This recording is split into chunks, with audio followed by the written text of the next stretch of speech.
Oh, this is amazing.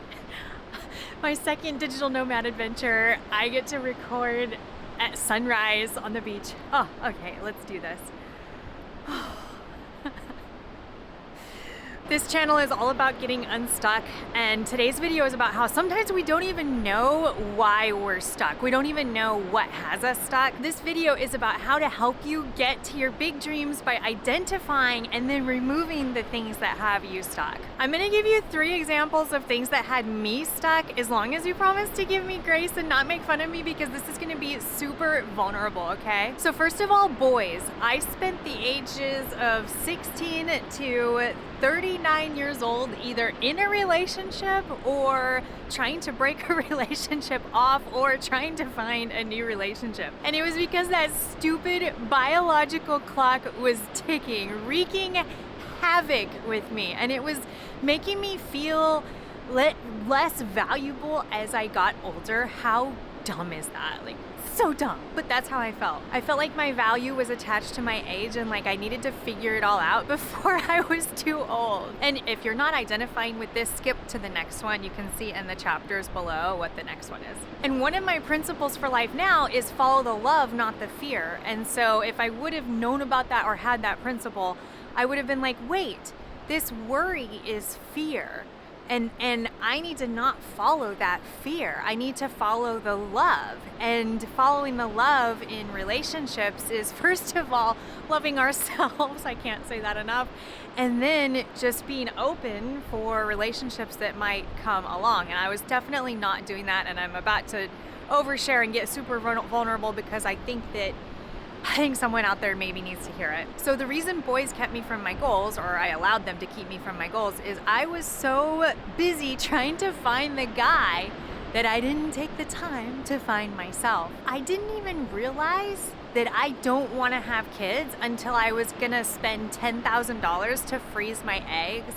And I was like, wait a second, I think I would rather go to Scotland. I didn't even think about my personal goals or my aspirations because I was too busy trying to find the guy. I've always built my businesses and I've always followed my passions professionally, but I didn't even realize that personally I was super into personal growth, or that I wanted to move out of the city. I never even thought about it. I was so busy with these things that were holding me back. And I also didn't realize that I wanted to be a digital nomad. I didn't realize that I am not into sports, into watching them. I like playing them, but I don't like watching them. And also, I can be super competitive, but I really prefer not to. Guys used to be like, oh, I love how competitive you are. And I was like, you know what? I don't think I do. I don't think I like being competitive. I think I like to do my best and I like how that feels.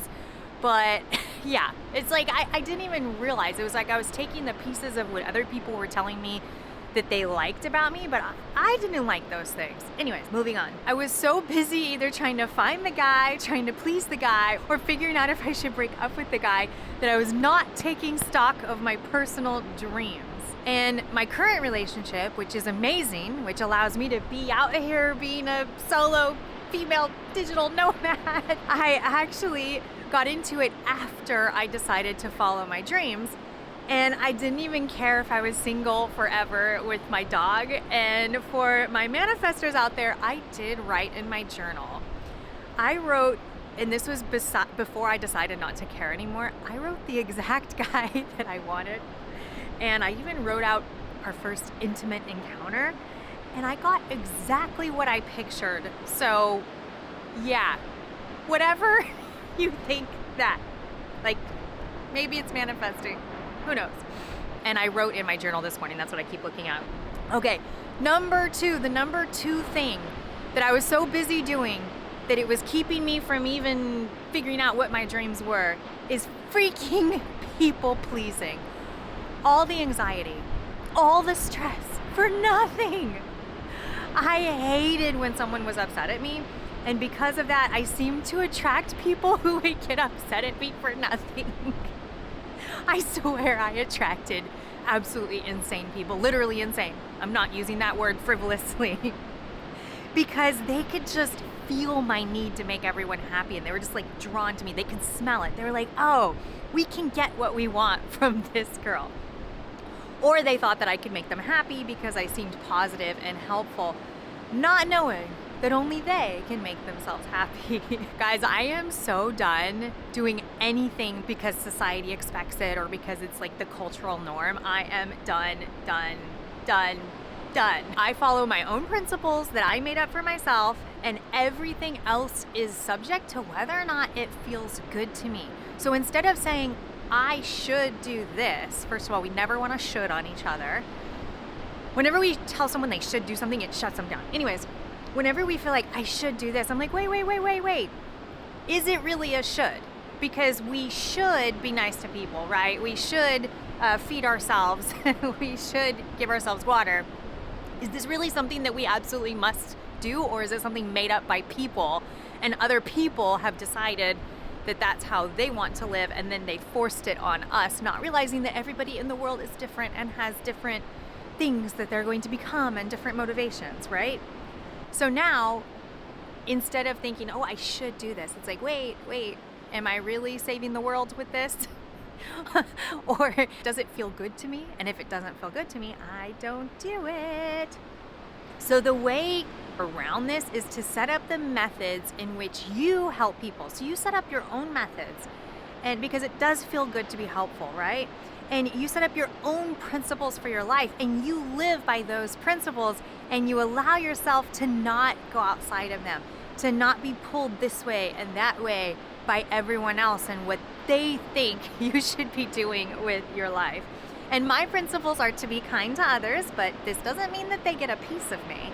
I'm talking human decency and choosing to serve in ways that feel really good to me, because if we're not serving in a way that feels good to us, I don't know, I feel like the vibe isn't helpful. And then another principle is positivity, being thankful and seeing the good wherever I can. And then always learning is my third principle. And then my fourth one is always do the right thing. And of course, follow the love and not the fear is kind of my motto in life. So I'm still not very good at boundaries. I have to tell you, I'm working on it. I literally had to go become a digital nomad to escape some of the things that I felt like I couldn't say no to. I mean, that's not why I became a digital nomad, but it definitely helped. The people we want in our lives don't try to change us, and they also don't make us feel bad for no freaking reason. You ever had somebody and they're mad at you and you have to figure out why, because it's not apparent, because you can't read their mind, and it's because they have their own constructs for how they think that you should be because it's what they thought they should be, and then those people exhaust me. I call it emotional terrorism to expect anything from other people beyond general human kindness. Like, hey, don't punch me. You know, smile at me if you want to. You don't even have to smile at me. Just maybe don't hit me or say mean things. That's my one expectation of people. It's different in relationships, okay? I'm just talking about people on the street or acquaintances. Yeah, your significant other, you can have some expectations from, but that's another conversation for another day. So people who don't give us the benefit of the doubt, people who have these demands on us that are exhausting, they can just go away, okay? They can go away. So all of this, by the way, is no one's fault but my own. And yes, we were probably all raised to put everyone else first, but I still had the choice to let people affect me so badly. And this way of being, it made me hold on to things way longer than I should have, like relationships, businesses, programs. Isn't it so amazing out here, guys? I just, let me get you another view. Oh my goodness. Wow. Ah, it's so great. Oh, it's so great. Okay, so the third thing that really kept me from my dreams, and there's more than just three, but these are the three I'm talking about today. And might sound weird to you unless you have this obsession as well. It's food. So the love of my life used to be food. I was so obsessed that my entire life revolved around it. And I didn't realize that it was actually ruining my life. I've had to lose weight so many times because of it. And I feel like not a minute went by that I wasn't thinking about food and simultaneously thinking about how I needed to lose weight, all of the different times that I needed to lose weight. And when I finally figured it out, I made it my life identity. I called myself the foodie fit in your jeans queen. And I really did. When I was in my early 20s, I made it my goal. I was so miserable from being overweight that I made it my goal to figure out how to eat the food I wanted to eat and still lose weight. Like, I made it my life's mission because food was so important to me. And I even started my gyms for this purpose, and the gyms were 20 years of my life, and I learned so much, and I'm so thankful, and they're still going, and I think we helped a lot of people. But man, like, I didn't realize that there were some underlying things here. And I always thought, like, if you take away my cravings, life isn't worth living.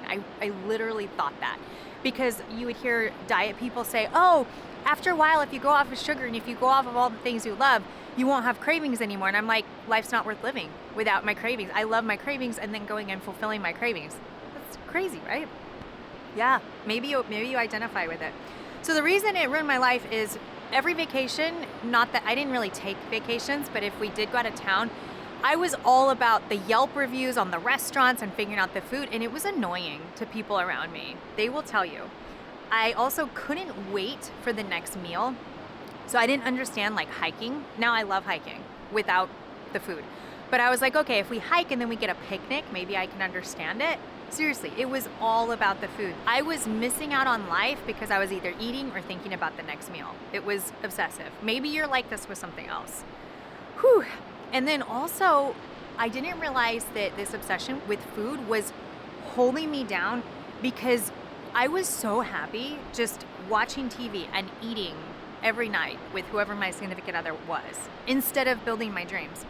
And also, I had to work out so much to be able to eat as much as I did. And the hours and hours and hours and hours of exercise, like, yeah, it was a lot. Ooh, let's get, sun's coming up, it's so beautiful. And I didn't realize that food was my comfort, and it's how I perceived love. And it was definitely an addiction. So where I come from, it's all about feeding each other, and food was like, gluttony was the one sin that was okay.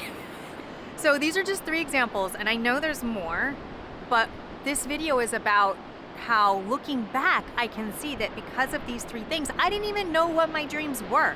I thought my dreams were the perfect guy and lots of food at the fanciest restaurants. Like, whenever I was at business masterminds and we would write out our financial goals, and then we would write out why that was our financial goal, it was because I wanted to eat at the fanciest restaurants.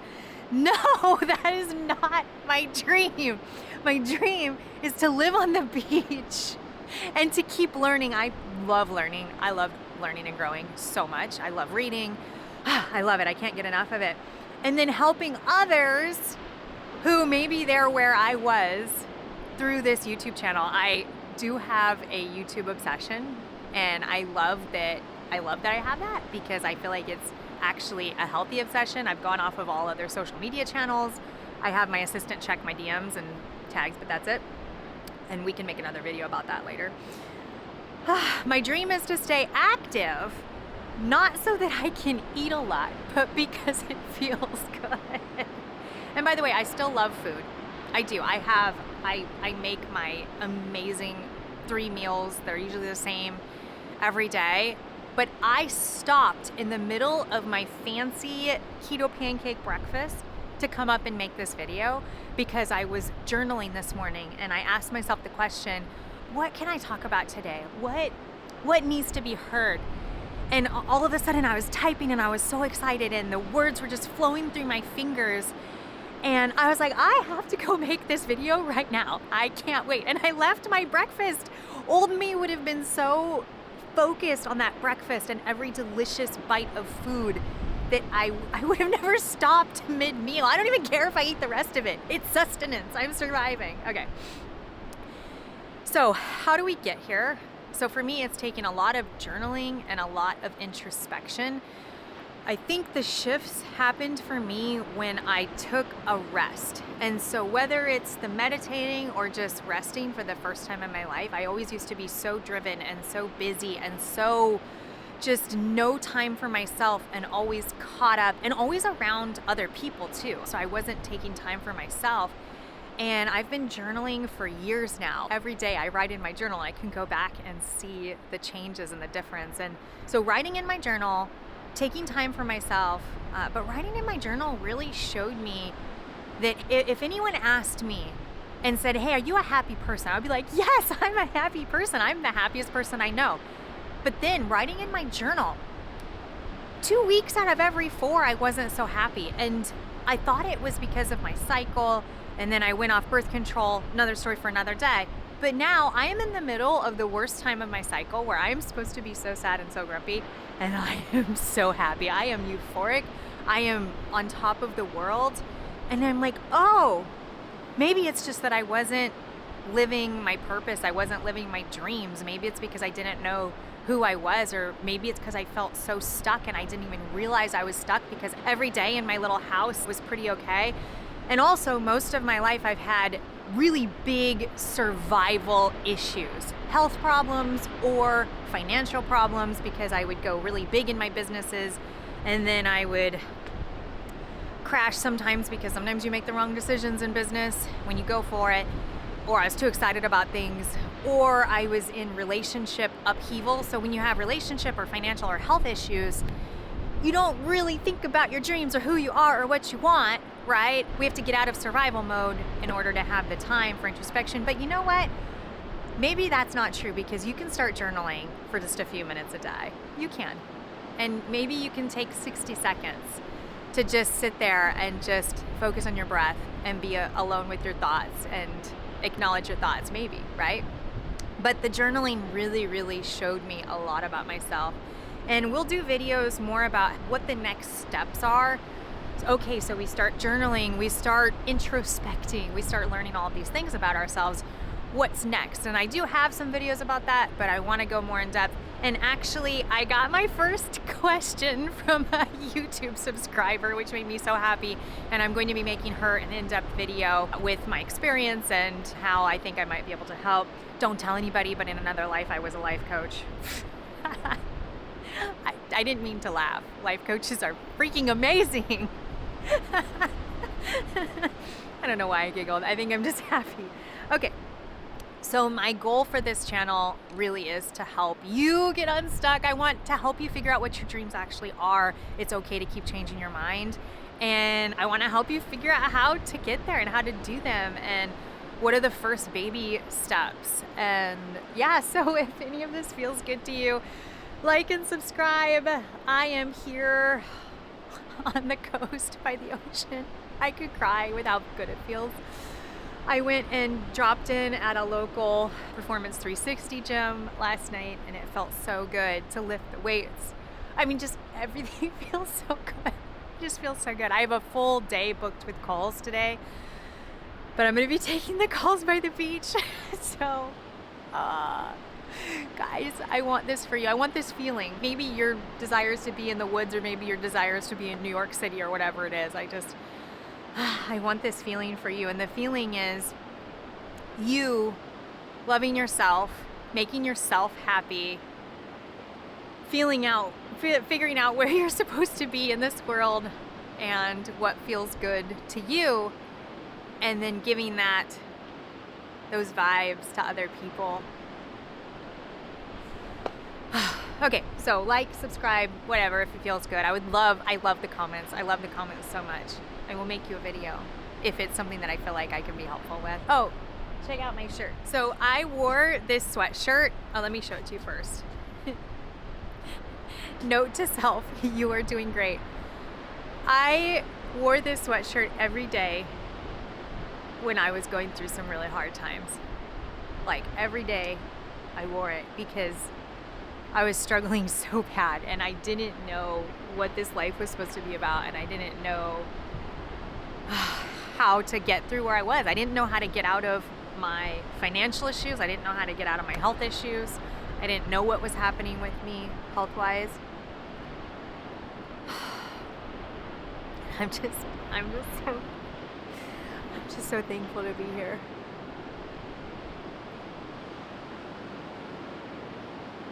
I don't expect this feeling to last forever, by the way. Contrast is part of life. Let's be real. Every time I have this feeling, I do expect it to last forever. That's my personality.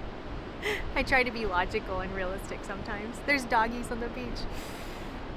Give you one last peek. I don't know if you can see.